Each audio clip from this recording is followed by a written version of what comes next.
Welcome to another episode of the Supply Chain Ambassador podcast. I'm your host, Bruno, helping you navigate the world of supply chain in a fun and engaging way. On today's podcast, I have with me someone who was an international student, but is also doing many great things in educating professionals with his videos for social media and his great experience in supply chain. Joining me today is Arjun Kashetty.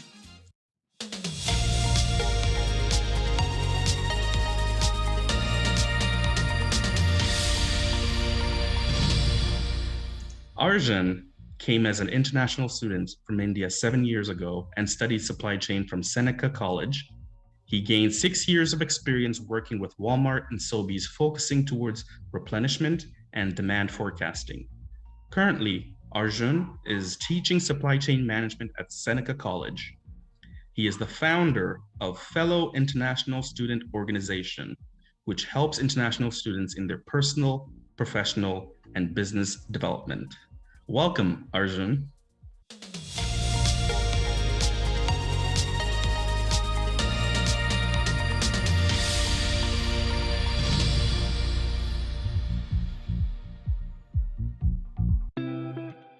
Thank you very much, Bruna. It's my pleasure to talk to you today, and I'm very excited to share my experience and knowledge to your audience and take it forward from there. Speaking of your experience and knowledge, can you give us more context about your current role and how you got there? Yeah, I'm currently working as a demand planner for Sobeys. Sobeys started their e-commerce distribution channel like two and a half years back, exactly during the pandemic. Prior to that, I was working as a replenishment analyst for Walmart, doing purchasing, replenishment and demand forecasting, etc. for the fresh products and services for online grocery. And Sobeys came up with a new company called Voila, VOILA, and it is majorly focusing towards Greater Toronto area on fresh grocery services. Okay, voila. I had that experience and I really wanted to get into a new organization with a startup kind of a culture, and It's been 2.5 years and I'm thoroughly enjoying working over there. Wow. And what would you say you love about your work? One thing what I see is my day is not same. Typically, most of the time, an employment is where you tend to do repetitive tasks and try to get things done. But my work is an adventure every single day, because when you're working with fresh products and services like milk, eggs, produce, meat, and etc., you have very less shelf life on the products and a lot of constraints in supply and also fluctuation in demand. Managing all these three things and making sure that we have the availability in the web shop and also not wasting a lot of product to the company is where my role falls into. And trying to stitch everything together and show it as a package to the customer is exciting for me on a daily basis to move forward. Wow. Especially nowadays, I feel that with supply chain constraints around the world, managing fresh produce must be quite exciting times for you. Lot of questions. You get asked a lot of questions. You have to answer all the questions to your internal and external stakeholders, record information and share information, communicate, etc. Wow. And are there any misconceptions about what you do? So typically, whenever we look at a website from a customer perspective, customers do think, oh, why this product is not available? Why the price of this particular product is expensive, etc., etc. Because customers are always thinking about what is in for me, or I just came to the website and make sure that you service me, etc. And I think as a consumer, they think the opposite side work is much easier than what they think. Why can't they have bananas on the website? It's such a common thing. You should have bananas. If bananas are not available, like the people who are working is not doing the right job. That's a misconception. But the people who are working on the opposite side, they're also smart, they're working hard, they're making sure that every single thing is aligned. But however, certain things we cannot control, even though we are doing demand planning, replenishment. And people think that demand planning should be always accurate. The biggest misconception would be no demand planning would be accurate. There's no way it can be accurate. It can be as close as it can be, but it cannot be always exact. And that's where the misconception, people think that, okay, everything should be perfect, but nothing cannot be perfect in a grocery business. And we need to really accommodate to closest targets. Yeah. And what would you say are some of the challenges that you've faced, and how did you overcome those challenges? Particularly in this role, if you say, we actually started up as an startup business. When we started off, we did not have any technology backing up in terms of replenishment, inventory management, and forecasting and waste management and different reportings and etc. So we had to really do everything manually, including the replenishment and demand forecasting using manual Excel sheets, identifying different stores, their sales patterns, and trying to match that sales pattern to us, looking into seasonality indexes and looking into waste, ordering, lead time, and etc. etc. We did that for almost 6 to 8 months. A lot of time consuming, not really accurate all the time. And you're not just forecasting the demand, but you're also executing those orders, because as a demand planner at the place where I'm more of a demand planner / replenishment, because I plan and I execute both of it. So that's where it was time consuming, challenging, etc. And recently company came up with more updated softwares right now using machine learning and whatnot. And again, a bigger challenge every time. Change is always required, but change is hard. So right now we're transitioning from manual way of doing things to helping a tool do the work. And there's a lot of resistance in terms of adaptability. And we are going through that transition, and sometimes we feel the manual job was much better and we know the deal and we can continue doing it. But transitioning into machine learning and giving that options to let the tool work for you is one of the biggest challenge what we're facing right now. Giving up that control. I know as I get older, I find myself more and more comfortable in my set ways, and I have to keep telling myself to be flexible and open to new ways of doing the same thing that I've been doing before. Agreed. Yeah, I think that's one of the message if I want to give anybody, that you should be really ready to be adaptable, because adaptability is one of the biggest skill what recruiters are looking right now, no matter how much of experience you have. And recruiters tend to not hire because they would have seen some rigid mindset in people when they hire somebody who have 10-12 years of experience. They have their own ways of doing it, and a new company, new culture, new ways. I think if a candidate is looking for a job, they need to be very vocal about their adaptability in the interviews. Wow. And for you, what exciting projects are you currently working on? Again, one of the biggest projects what I'm currently working on is testing the new system and making sure that it is actually giving us better results than what we were getting through manual processes. That's one thing. And second thing is we are working on some of the projects to identify the customer retention based on the web shop availability. What do you mean by that? Let's say you as a customer, you come to shop with us and you identify that this product is not available. That means you're not going to buy. For example, let's say you came to see and chicken breast is not available, and you actually decide not to buy the whole assortment. You thought of buying up to $300 worth of purchase on that order, but the moment you saw chicken breast, you're like disappointed, and because that's one of the main ingredient you wanted to cook for the weekend, or maybe eggs or bread and etc. etc. So we are actually working on a project to identify what are the store stealers where a customer comes in and what categories are impacting the customer retention more. So that way we can invest a little bit more into those categories to have better availability. So that way we can increase the retention of customers. I feel like it's like the meatballs at IKEA. If they didn't have any meatballs, I can imagine a lot of people won't be too happy going to IKEA. Or the hot dogs at Costco. I think that's another way to retain. Absolutely. It's a must.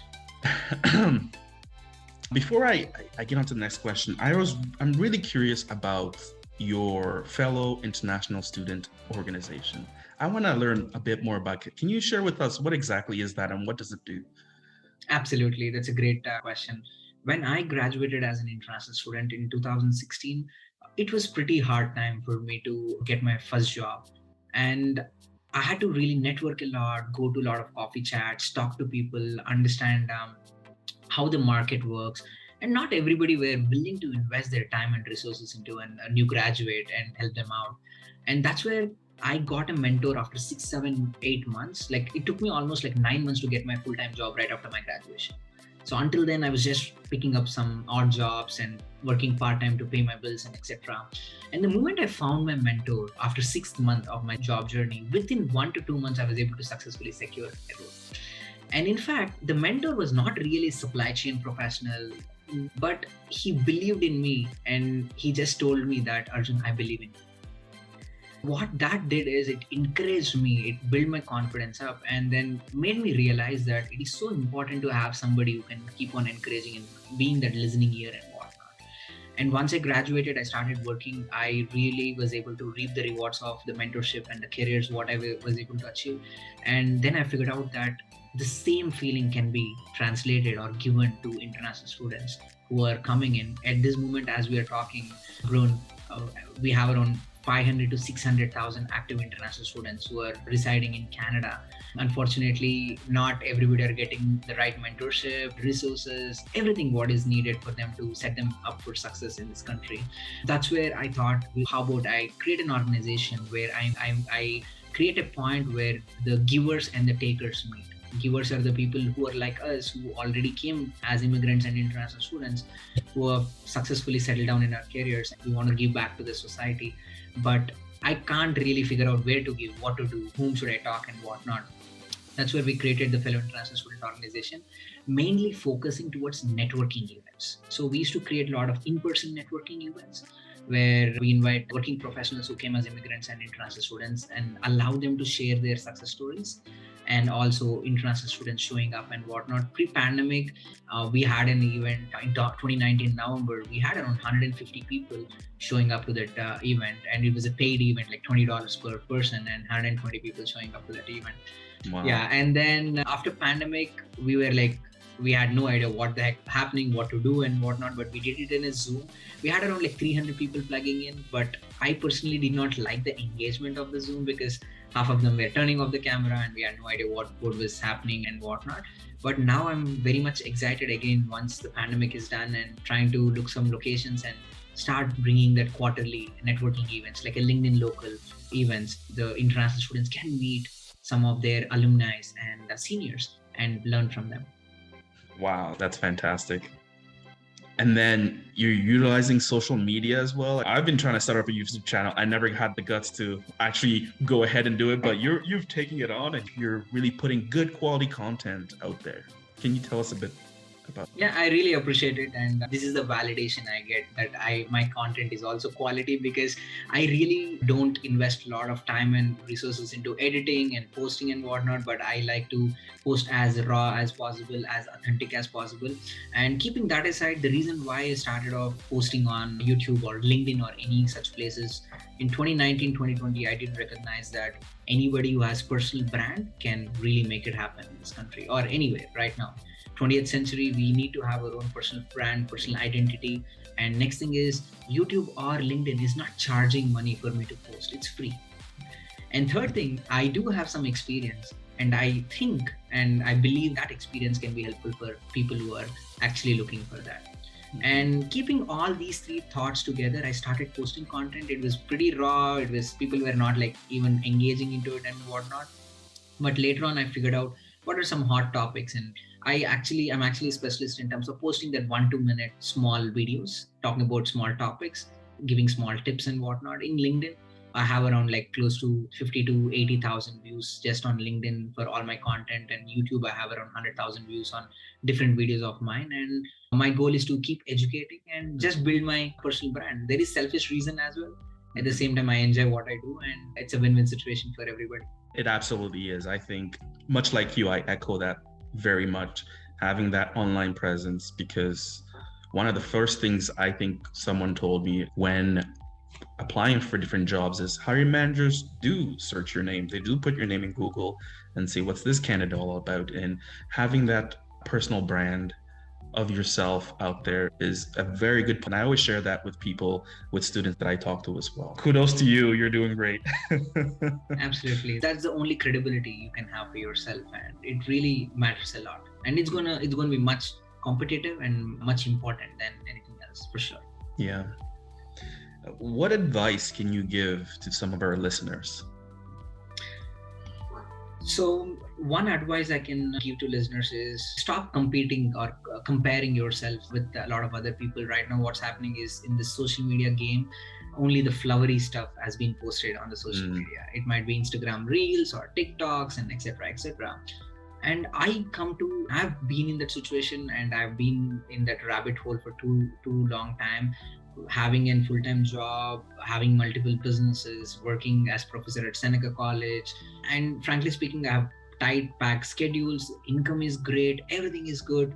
Suddenly I open up Instagram and I see a travel blogger and roaming around the world and posting some nice videos. It's, what the heck am I doing in my life? I'm working so hard here, sitting in front of computer, but they're enjoying over there. I would like to have that kind of a life. But whereas if I see my parents, my dad is 60 years old and he has his own grocery store in India. It's a very successful grocery store, and he puts in 16 hours on a daily basis to run the store and maintain the accounting, purchasing, no technology, completely paper driven and whatnot.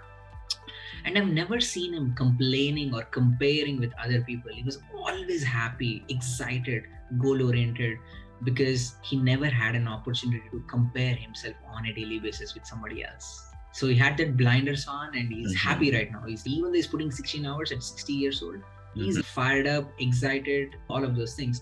But here I'm 30 years old. I do consider that I have some sort of success in my career. Still, I'm comparing every single day, looking at other people who are doing well and thinking that my life is not good and I'm not enjoying my life. And I'm trying to wait for that beautiful moment which is going to happen so that I can be happy. I think a lot of people go through that. And if we can just realize that we are in that loop, they'll have some gratitude prayers saying that, you know what, thank you God for giving everything you have given, and I don't take it for granted. And I'm abundantly open for more resources, and you would see magics happen in your life. Yeah. Wow. That's great. Look inwards and practice gratitude. I'm definitely thankful for a lot of the opportunities that I have as well. And my parents also sacrificed a lot for us to be here, to work as hard as we can. So yeah, I definitely echo that being gratitude. And it's hard though. It's hard when you look at those reels, and like you said, all the people on vacation, and it's hard not to envy them, but it's good to keep that in mind, to practice that gratitude. Can you share a call to action for our listeners? What would you tell them? At any stage you are, you might be a student or you might be a working professional and whatnot, put yourself out there. Use the social media for your advantage. Start networking with people. Start making those genuine connections. And you never know where the opportunities are gonna come to you. And point number one. Point number two is never say no to an opportunity without understanding what it is. If an opportunity knocks, say yes, and then figure it out. And then at a later point, if it is not for you, you can absolutely leave it. But don't just disregard opportunities which are coming your way, whatever the opportunity may be. Just accept it, try it, test it, and then you learn from that. Wow. Arjun, I think, we covered a lot of great topics today, and I really want to thank you for coming out and sharing your insights.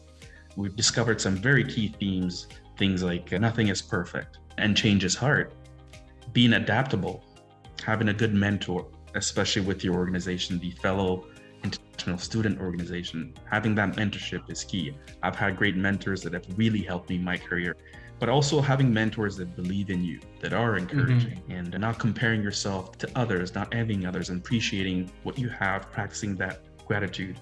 But also, I think if anything I've discovered today is the power of putting yourself out there. You've done so with your social media posts and creating that online presence. And I think you gave yourself the liberty to not say no when opportunities came your way, that you've kind of took it, accepted it, and if it didn't work out, it didn't work out. So a lot of great themes we've covered today, and really thank you so much for coming and sharing those with us. Yeah, absolutely. Thank you very much for inviting me as well. And if I have to leave the audience with one thing, how I think about myself is 0% talent and 100% intention. So you don't have to really have a lot of talent to achieve in this kind of a world. You just need the right intentions and ability to put in the effort. Oh man, that's deep. I'm gonna use that as my one of my quote of the day: 0% talent, 100% intention to achieve great things for yourself.